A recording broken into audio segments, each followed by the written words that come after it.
d'escorter son Excellence. L'Assemblée va maintenant écouter une déclaration du Premier ministre par intérim de la République du Mali, son Excellence Abdoulaye Maïga. Je prie le protocole d'escorter son Excellence. J'ai le plaisir de souhaiter la bienvenue au Premier ministre par intérim de la République du Mali, son Excellence Abdoulaye Maïga. Je l'invite à s'exprimer devant l'Assemblée.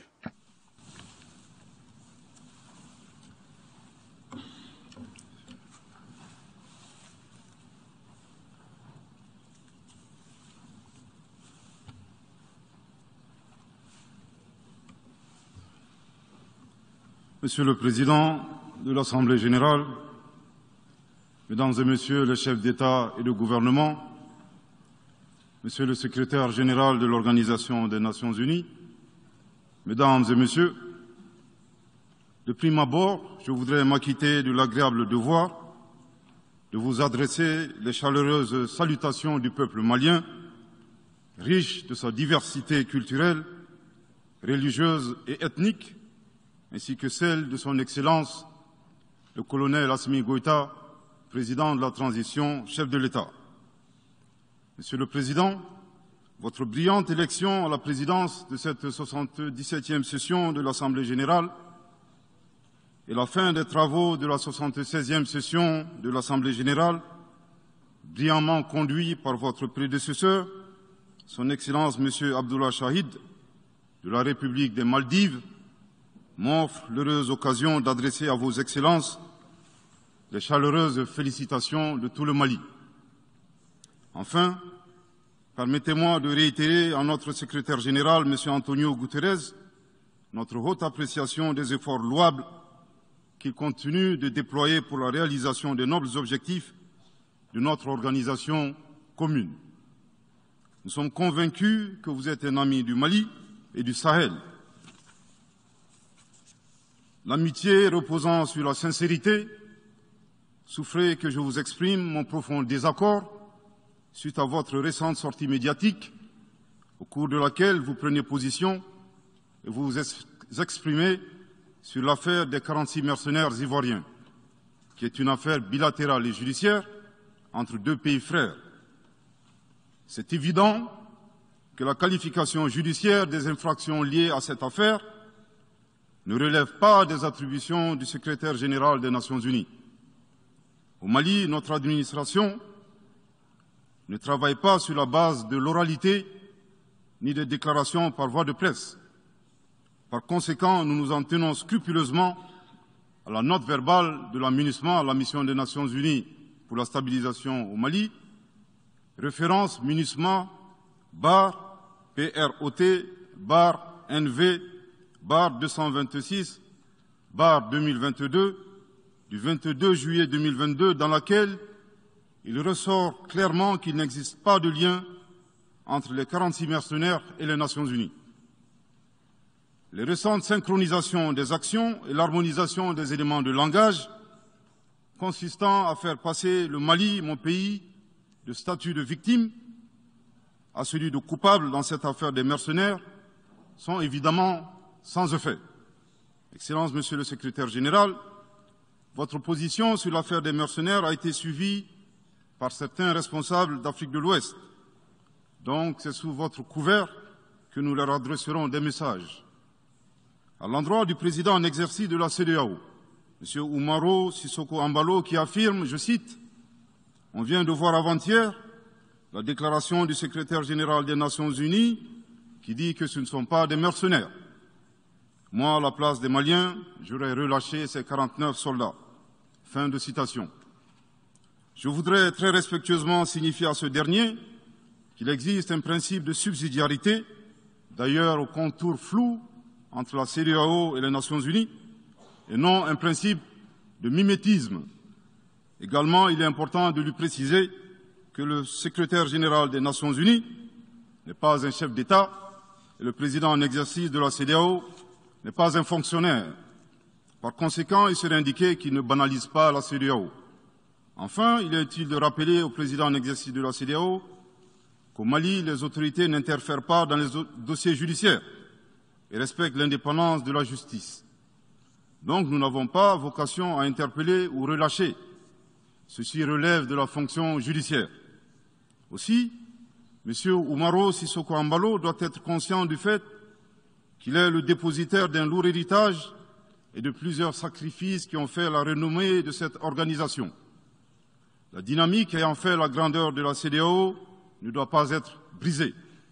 Par ailleurs, nous avons pris acte de la menace de sanctions proférées contre le Mali et loin d'être impressionnés par des sanctions, je voudrais signaler au président en exercice de la CEDEAO qu'à la fin de son mandat, les peuples ouest-africains le jugeront sur les efforts qu'il a fournis pour améliorer les conditions de vie des populations et non des shows médiatiques servant à des agendas étrangers. À l'endroit de M. Bazoum, il remarquera que le gouvernement de la transition n'a pour le moment jamais réagi à ces propos injurieux pour deux raisons cumulatives. La première raison tient au respect de l'héritage laissé par nos ancêtres, qui consiste à ne pas répondre aux injures par des injures. La seconde relève de l'identité de M. Bazoum, l'étranger qui se réclame du Niger. Nous savons que le peuple nigérien, frère du Mali, se distingue par des valeurs sociétales, culturelles et religieuses très riches. M. Bazoum n'est pas un Nigérien, son comportement nous le reconforte totalement dans notre constat. Excellence, Monsieur le Secrétaire général, le Mali tirera toutes les conséquences de droit de vos agissements. Devant Dieu et en leur âme et conscience, nous demandons à ceux qui refutent notre version d'indiquer s'ils accepteront que les militaires ayant dissimulé leurs identités en mettant sur leur passeport qu'ils sont peintres, maçons, etc., avec des armes débarquent dans leur aéroport sans que le pays de destination n'ait été au préalable informé et dans le dessein funeste de déstabiliser ce pays. S'ils ne l'acceptent pas en tant qu'État, si cela n'est pas possible à Lisbonne ou ailleurs, le Mali non plus ne l'acceptera pas en tant qu'État et ce ne sera pas non plus possible à Bamako ou dans une autre localité malienne. Monsieur le Président, une nouvelle ère des solutions porteuses de changement pour relever des défis interdépendants. Thème de cette 77e session de l'Assemblée générale suscitera l'espoir de meilleurs jours pour le Mali, à la condition que le bilan sans complaisance de l'ancienne ère soit établi, que les enseignements soient tirés et que des recommandations objectives soient formulées.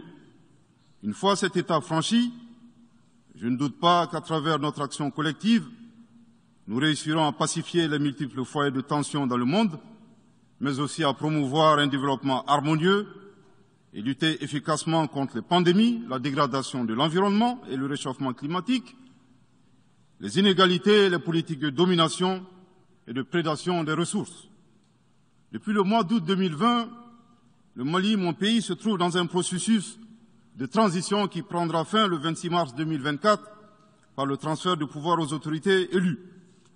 D'ici à cette échéance et conformément aux recommandations des Assises nationales de la refondation, les autorités de la transition se sont engagées dans 2 chronogrammes convenus avec la CEDEAO à faire des réformes politiques et institutionnelles avant d'organiser des élections dont l'objectif ultime est de refonder l'État malien, afin qu'il réponde aux aspirations profondes et légitimes de notre peuple à la paix, à la sécurité, à la bonne gouvernance, au développement et à la stabilité institutionnelle durable au Mali.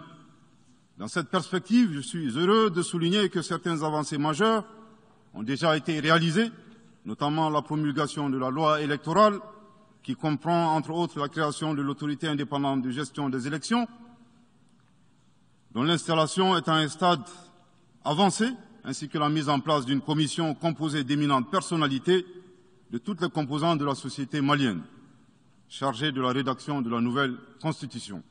Monsieur le Président, sur un autre plan, peu de gens savent que le Mali est le seul pays au monde dans lequel se superposent et se déroulent simultanément 4 types d'insécurité: le terrorisme, les conflits communautaires manipulés par les terroristes et leurs sponsors étatiques étrangers, la criminalité transnationale organisée et les actions violentes d'individus isolés. Parallèlement à ce processus de retour à l'ordre constitutionnel, le Mali continue de mener une lutte sans merci contre les acteurs de l'insécurité, en particulier les groupes extrémistes qui sont responsables de toutes sortes d'abus contre nos paisibles populations. En ce qui concerne le Mali, je suis heureux et fier de vous annoncer que les groupes terroristes ont été sérieusement affaiblis et la peur a même changé de camp. Cependant, ces groupes criminels gardent encore et toujours une certaine capacité de nuisance dans leur tentative désespérée de porter atteinte à notre intégrité territoriale et de terroriser nos populations. Les vaillantes forces de défense et de sécurité du Mali restent déterminées à faire face à toutes les menaces d'où qu'elles viennent, sous l'impulsion de son Excellence le colonel Assimi Goïta, président de la transition, chef de l'État. Le gouvernement du Mali continue d'intensifier les efforts importants pour recruter, former, équiper et renforcer les capacités opérationnelles des forces de défense et de sécurité maliennes. Je dois dire ici que les actions offensives menées jusque-là ont permis à nos forces de remporter des victoires décisives contre les forces obscurantistes. Elles ont également permis à l'État de reprendre pied et de réaffirmer son autorité sur une grande partie du territoire national, ainsi que de favoriser le retour de plusieurs milliers de nos compatriotes dans leur localité d'origine. Cependant, nous savons que la solution uniquement militaire ou sécuritaire a ses limites. C'est la raison pour laquelle, en appui à l'action militaire, le gouvernement du Mali s'est doté d'une stratégie globale et intégrée, comprenant des mesures politiques, sociales, de développement, y compris la fourniture des services sociaux de base à nos populations, durement affectées par la crise multiforme que nous traversons depuis janvier 2012, avec comme objectif la restauration de l'autorité de l'État sur l'ensemble du territoire national. Dans cette dynamique, le gouvernement du Mali a approuvé le 24 août dernier la stratégie nationale de stabilisation des régions du centre et son plan d'action 2022-2024. Cette stratégie traduit la volonté des autorités de la transition d'avoir une approche holistique de la stabilisation des régions du centre. Elle vise à faire du centre une zone stable et prospère où les communautés sont réconciliées et vivent en harmonie avec leurs voisins. Parallèlement, la mise en œuvre diligente et intelligente de l'accord pour la paix et la réconciliation au Mali, issu du processus d'Alger, demeure une priorité stratégique des autorités de la transition. En tant qu'instrument pacifique de résolution durable de crise que traverse le Mali dans sa partie nord, je dois dire que je suis particulièrement heureux des conclusions de la deuxième réunion de niveau décisionnel des parties à l'accord, tenue à Bamako du 1er au 5 août 2022. Cette importante réunion qui a regroupé les parties signataires et la médiation internationale a permis de lever certains obstacles afin de relancer le processus de mise en œuvre de l'accord. Poursuivant cette dynamique positive et progressive du processus de paix, la 6e réunion de haut niveau du comité de suivi de l'accord, CSA, s'est tenue à Bamako il y a à peine quelques semaines, le 2 septembre 2022. Cette session du CSA est un signal fort de la volonté des parties à s'engager dans une nouvelle dynamique en vue de parachever la mise en œuvre de l'accord. Je réaffirme ici notre attachement à ce processus dont la réussite demeure l'une des conditions sine qua non de la stabilité durable du Mali. C'est le lieu pour moi de saluer une fois de plus le rôle actif de l'Algérie et l'accompagnement de l'équipe de médiation internationale. Je n'oublie pas ici la situation des réfugiés maliens dans les pays voisins, que je salue au passage pour leur hospitalité à l'égard des nôtres. Je n'oublie pas non plus celle de nos compatriotes déplacés internes. Je veux les rassurer que le gouvernement du Mali reste très attentif à leur situation précaire et que tous nos efforts visent à créer les conditions propices à leur retour dans la sécurité et la dignité en vue de leur participation effective à la vie de la nation.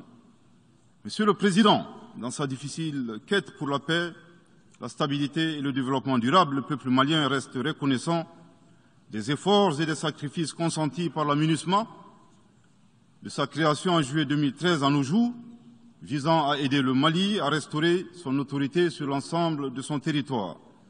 C'est pourquoi je tiens à rendre hommage au nom du peuple et du gouvernement malien à la mémoire de toutes les victimes maliennes comme étrangères, civiles comme militaires, tombées sur le champ d'honneur au Mali. Cela dit, il nous faut reconnaître que près de 10 ans après son établissement, les objectifs pour lesquels l'aménagement a été déployé au Mali ne sont pas atteints, et ce, en dépit des nombreuses résolutions du Conseil de sécurité. C'est pourquoi le gouvernement du Mali réitère sa demande, maintes fois exprimée, d'un changement de paradigme, d'une adaptation de l'aménagement à l'environnement dans lequel elle est déployée et d'une meilleure articulation de cette mission avec les autorités maliennes. Dans cette perspective, il est extrêmement important pour l'aménagement de rester une force d'appui au Mali dans sa quête de stabilité. Le gouvernement du Mali dénonce les influences extérieures négatives et les tentatives d'instrumentalisation de certaines entités légalement présentes au Mali pour servir des agendas cachés, y compris à travers l'exploitation de la question des droits de l'homme aux fins de déstabilisation. Monsieur le Président, le monde se souviendra qu'après avoir été abandonné en plein vol le 10 juin 2021 par la France, qui a unilatéralement décidé de retirer la force Barkhane du Mali, mon pays a été ensuite poignardé dans le dos par les autorités françaises. La précision est d'autant plus utile que nous refusons tout amalgame avec le peuple français que nous respectons. Les autorités françaises, profondément anti-françaises, pour avoir régné les valeurs morales universelles et trahi le lourd héritage humaniste des philosophes des Lumières, se sont transformées en une junte au service de l'obscurantisme. Je répète, les autorités françaises, profondément anti-françaises, pour avoir régné les valeurs morales universelles et trahi le lourd héritage humaniste des philosophes des Lumières, se sont transformées en une junte au service de l'obscurantisme. Je répète pour une dernière fois. Les autorités françaises profondément anti-françaises, pour avoir régné les valeurs morales universelles et trahi le lourd héritage des philosophes des Lumières, se sont transformées en une junte au service de l'obscurantisme. Obscurantisme de la junte française nostalgique de pratiques néocoloniales, condescendantes, paternalistes et revanchardes, qui a commandité et prémédité des sanctions inédites, illégales, illégitimes et inhumaines de la CEDEAO et de l'UEMOA contre le Mali et mon pays. Après plus de 10 ans d'insécurité et en fait des milliers de morts, autant de réfugiés et de déplacés internes, n'est-ce pas un sacrilège de mettre une population malienne victime de l'insécurité dans un pays enclavé sous embargo pendant 7 mois, en procédant à la fermeture des frontières et la saisie des comptes financiers du Mali. Grâce à sa résilience et à la solidarité de pays amis et des peuples africains, le peuple malien a tenu et a déjoué les pronostics de ses adversaires. Obscurantisme de la junte française qui s'est rendue coupable d'instrumentalisation des différences ethniques, en oubliant si vite sa responsabilité dans le génocide contre les Tutsis au Rwanda, coupable également de tenter désespérément de diviser les Maliens, enfants d'une même famille. Enfin, obscurantisme de la junte française qui a violé l'espace aérien malien en y faisant voler des vecteurs aériens tels que des drones, des hélicoptères militaires et des avions de chasse plus d'une 50aine de fois, en apportant des renseignements, des armes et munitions aux groupes terroristes. Afin de se donner une bonne conscience, la junte française accuse le Mali de n'avoir pas été reconnaissant en se gargarisant de la mort regrettable de 59 soldats français au Mali lors de diverses opérations de lutte contre le terrorisme. À cette triste accusation, nous rappelons que dans la majorité des interventions d'officiels maliens et des cérémonies, nous rendons systématiquement un hommage à l'ensemble des victimes de l'insécurité au Mali, sans distinction de nationalité, donc y compris les 59 Français décédés. Aussi, nous les invitons à ne pas s'arrêter à si bon chemin et de remonter le temps. en passant par leur intervention en Libye, décriée par toute l'Afrique, sans oublier la participation forcée des milliers d'Africains à la Première et la Seconde Guerre mondiale, sans oublier la traite négrière qui explique le sort économique de beaucoup de pays. Combien d'Africains sont-ils morts pour la France et le monde libre dans lequel nous vivons? Monsieur le Président, eu égard à la gravité des faits commis par la junte française, le Mali, dans sa lettre en date du 15 août 2022, a demandé la tenue d'une réunion d'urgence du Conseil de sécurité des Nations Unies. Cette réunion a pour objet de permettre au Mali de présenter les éléments de preuve en sa possession, démontrant que l'armée française a agressé en de maintes reprises mon pays, en violant de manière répétitive et fréquente l'espace aérien malien, sans autorisation des autorités maliennes, et parfois en falsifiant des documents de vol. Plus grave, Monsieur le Président, le Mali sera en mesure de prouver que la junte française a fourni des renseignements et des armes à des groupes terroristes. Le gouvernement du Mali s'interroge sur les raisons qui poussent cet État membre du Conseil de sécurité, de surcroît assurant la présidence de cet organe, à faire obstacle au débat en vue de la manifestation de la vérité. Le monde doit être édifié sur les faits graves qui se sont déroulés au Mali et qui sont à la base de l'aggravation de l'insécurité et de la déstabilisation du Mali et du Sahel. Par la saisine du Conseil de sécurité, le gouvernement du Mali entend mettre cet important organe chargé à titre principal du maintien de la paix et de la sécurité internationale face à ses responsabilités et dénoncer les agissements de la junte française contre mon pays. Ces actes hostiles sont incompatibles avec la Charte des Nations Unies et son statut de membre permanent. Il y va de la crédibilité de notre mécanisme commun, de l'efficacité de la lutte contre le terrorisme, mais surtout, il y va de l'intégrité de l'Organisation des Nations Unies, qui repose entre autres sur le respect des engagements internationaux, de la légalité internationale et de la Charte des Nations Unies. Monsieur le Président, il semble opportun pour le Mali de demander votre implication personnelle auprès du Conseil de sécurité des Nations Unies afin que notre demande aboutisse pour que cesse la duplicité et la guerre par procuration imposée à mon pays. Monsieur le Président, dans la lutte contre le terrorisme et l'extrémisme violent, le gouvernement du Mali est fortement interpellé sur la question des droits de l'homme. Je tiens à souligner que les droits de l'homme constituent avant tout des valeurs qu'incarne chaque Malien. Aussi, le gouvernement du Mali reste déterminé à les respecter et à les faire respecter, conformément à sa politique de tolérance zéro contre l'impunité. Et cela par fidélité à nos valeurs ancestrales inscrites dans la charte de Kouroukanfouga, proclamée en 1236 par l'empereur du Mali, Soundiata Keïta.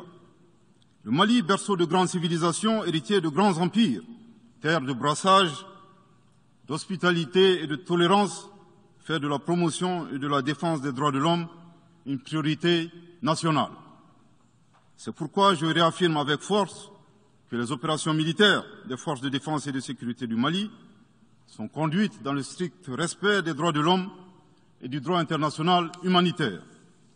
Cependant, comme je viens de le souligner, le gouvernement du Mali s'oppose avec véhémence à l'instrumentalisation de la question des droits de l'homme à des fins politiques, de positionnement, voire de chantage ou d'intimidation.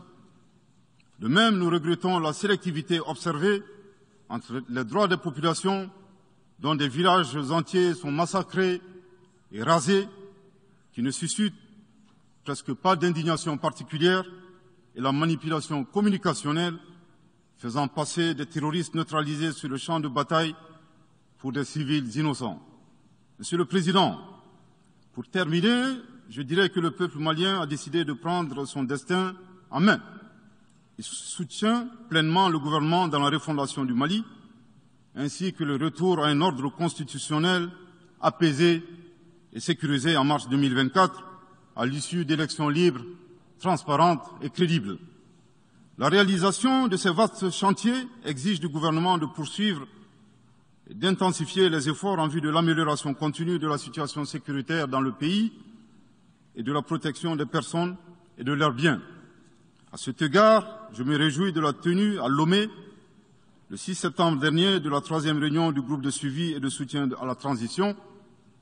Les conclusions de cette importante rencontre, notamment la reconnaissance des progrès réalisés par la transition et les appels lancés en faveur de la mobilisation de tous les partenaires du Mali pour consolider leur appui politique, économique, technique et financier à la République du Mali, ainsi que pour soutenir les efforts des autorités de la transition du Mali en vue d'un retour harmonieux à l'ordre constitutionnel.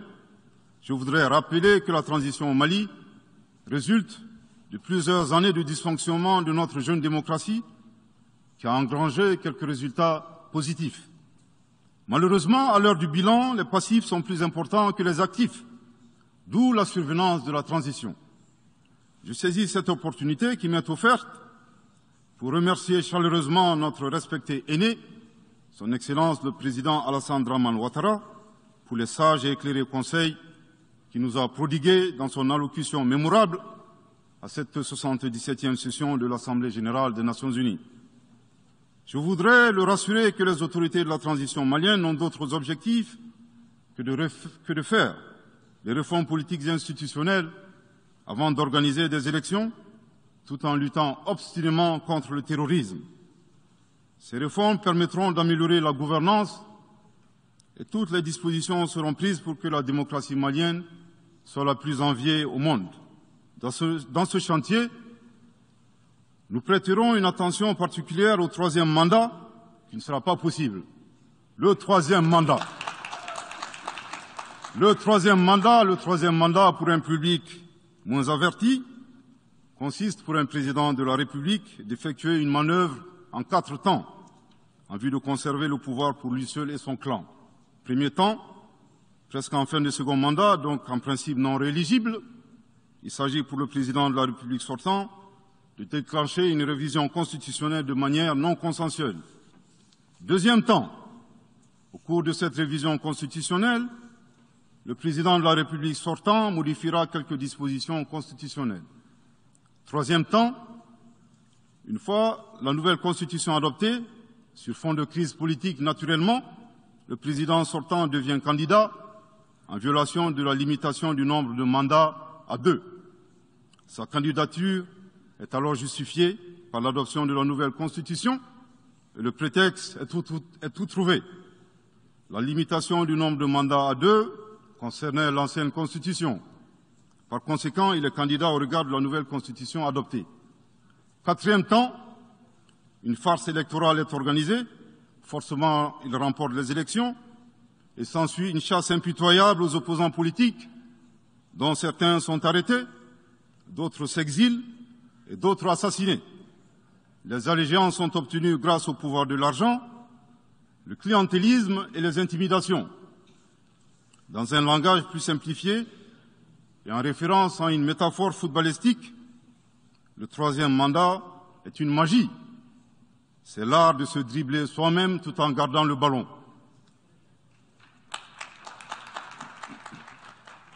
Excellence, Monsieur le Président Ouattara, vos conseils nous rappellent la triste histoire du chameau qui se moque de la bosse du dromadaire. Malgré les efforts tangibles de la transition malienne, dans la mise en œuvre des chronogrammes des réformes politiques et institutionnelles et celui des élections, salués par la communauté internationale, Madame la ministre des Affaires étrangères de la junte française, à qui le Mali n'a pourtant rien demandé, a estimé qu'il n'y avait pas eu de progrès, oubliant que nul ne peut aimer le Mali plus que les Maliens eux-mêmes. Sa position singulière et son adversité ne nous surprennent guère.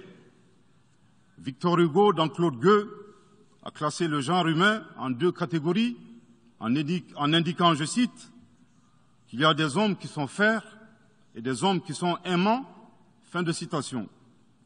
Madame le ministre, dont il s'agit malheureusement, n'est ni fer, ni aimant, elle est hideusement sui generis. Devant l'incertitude et les situations étrangères, le peuple malien adopte une attitude prudente. C'est ce que l'écrivain et le sage Amadou Hampâté-Bâ met en relief en conseillant dans l'étrange destin de Wangrin que, je cite, « Si observer est une qualité, savoir se taire préserve de la calamité. » Fin de citation. Madame le ministre de la Junte française, le Mali vous conseille de vous contenter d'observer sa situation. C'est l'occasion pour moi de saluer les relations de coopération exemplaires et fructueuses entre le Mali et la Russie, tout en réaffirmant que le Mali reste ouvert à tous les partenaires qui souhaitent l'aider à relever les défis multiples qui l'assaillent, dans le respect strict de sa souveraineté, de son unité et de la dignité du peuple malien. Le Mali rappelle que, conformément à la vision du colonel Assimi Goïta, président de la transition chef de l'État, 3 principes guident l'action publique nationale. Premier principe, le respect de la souveraineté du Mali. Deuxième principe, le respect des choix stratégiques et de partenaires opérés par le Mali. Troisième principe, la prise en compte des intérêts vitaux du peuple malien dans les décisions prises.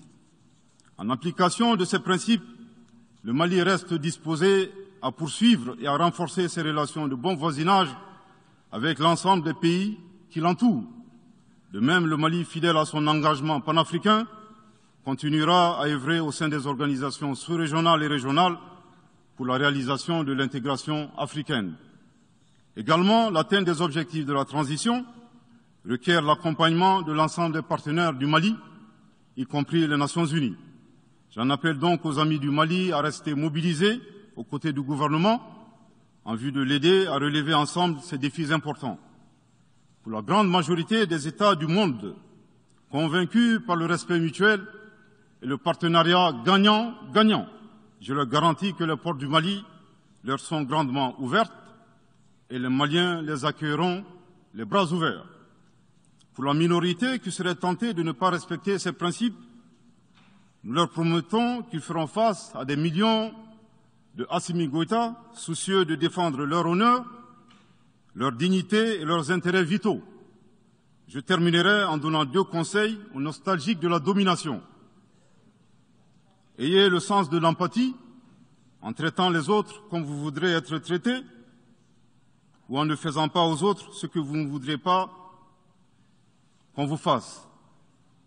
Le second conseil, revoyez vos copies, revoyez vos modèles, revoyez vos logiciels pour intégrer le changement de mentalité et l'évolution du monde dans vos grilles de lecture et d'analyse. Sortez du passé colonial et entendez la colère, la frustration, le rejet qui remonte des villes et campagnes africaines, des populations africaines, et comprenez que ce mouvement est inexorable. Grâce au principe de la multiplication fractale, vos intimidations et vos actions subversives n'ont fait que grossir le rang des Africains soucieux de préserver leur dignité. S'il n'était qu'une centaine aux indépendances, aujourd'hui nous sommes des millions, et demain, tant que les paradigmes inégalitaires demeureront, nous serons des milliards. Le Mali et son peuple ne seront pas des spectateurs face aux assauts et l'adversité. Pour chaque mot employé de travers, nous réagirons par réciprocité. Pour chaque balle tirée contre nous, nous réagirons par réciprocité. C'est à ce prix qu'une nouvelle ère sera une réalité avec des solutions porteuses de changement pour relever des défis interdépendants, avec des États interdépendants et en valorisant l'homme sans distinction aucune, notamment de race, de couleur, de sexe, de langue, de religion, d'opinion politique ou de toute autre opinion, d'origine nationale ou sociale, de propriété, de naissance ou de toute autre situation telle que stipulée à l'article 2 de la Déclaration universelle des droits de l'homme. Que Dieu bénisse le Mali et préserve les Maliens des forces obscurantistes et destructrices du monde. Que Dieu bénisse l'Afrique et préserve les Africains des forces obscurantistes et destructrices du monde. Que Dieu bénisse le monde et préserve l'humanité entière des forces obscurantistes et destructrices du monde. Je vous remercie de votre très aimable attention.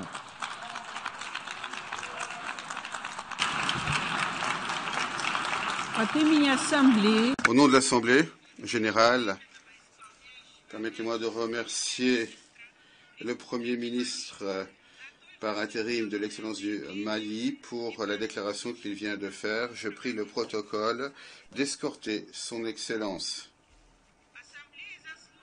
L'Assemblée va maintenant écouter la déclaration du Premier ministre et ministre de la Sécurité nationale, des Affaires juridiques et de l'Information de Saint-Vincent et les Grenadines, Son Excellence Ralph Gonsalves. Je prie le protocole d'escorter Son Excellence.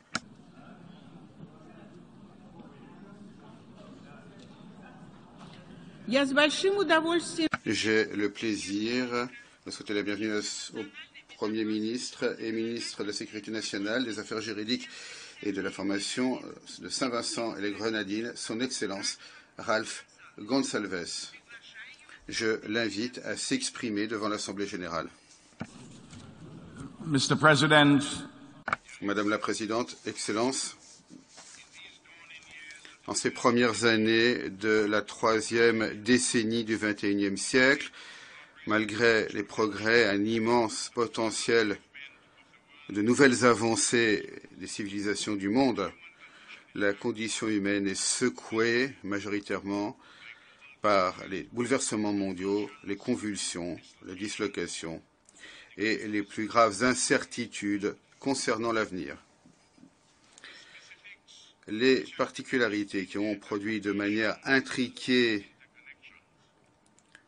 ce malaise, ce tumulte qui nous assaille sont bien connus. Ici, nous pouvons dire ceux qui sont centraux et urgents. Un changement climatique produit par l'homme, irresponsable et dangereux. Un système économique et commercial dominant, inondé de contradictions antagonistes, qui a apporté des fardeaux inacceptables pour les pauvres et les faibles d'un côté, d'un autre côté, profite abondamment aux riches et aux forts. Des conflits qui ne sont pas nécessaires et qui sont mal avisés, des guerres déclarées comme non déclarées qui pervertissent les normes et préceptes établis du droit international et contribuent aux difficultés économiques et aux immenses souffrances de par le monde. Des crises de santé publique évitables, y compris des pandémies, et les ripostes inégales et inadaptées, et les dangereuses vanités, les glorioles illusoires et l'hubris des hommes et des femmes au pouvoir, en particulier dans les centres mondiaux de l'impérialisme et dans les chancelleries de ceux qui sont ivres de la quête d'hégémonie. Monsieur le Président, partout dans le monde, les visages des hommes et des femmes ordinaires sont tendus et anxieux. Et d'ailleurs, l'on constate de plus en plus un sentiment de désespoir. À ce stade, historiquement, les civilisations sont soit sombrées dans le barbarisme d'une sorte ou d'une autre, ou bien elles ont accepté la nécessité d'espérer à nouveau, de faire leur un nouvel espoir, ainsi que l'amour de l'humanité et une foi concrétisée en actes. Le temps est venu de faire nôtre un nouvel espoir. Cette aspiration existentielle de l'esprit et de l'âme humaine va au-delà de la simple amélioration de nos circonstances actuelles. Cette situation exige des réformes structurelles et fondamentales et une nouvelle manière de penser. Sans un nouvel espoir, c'est la profanation de notre avenir qui nous attend. De nouvelles idées représentent le socle d'un nouvel espoir. Il y a plus de 130 ans, le patriote cubain José Martí disait la chose suivante. Les armes de l'esprit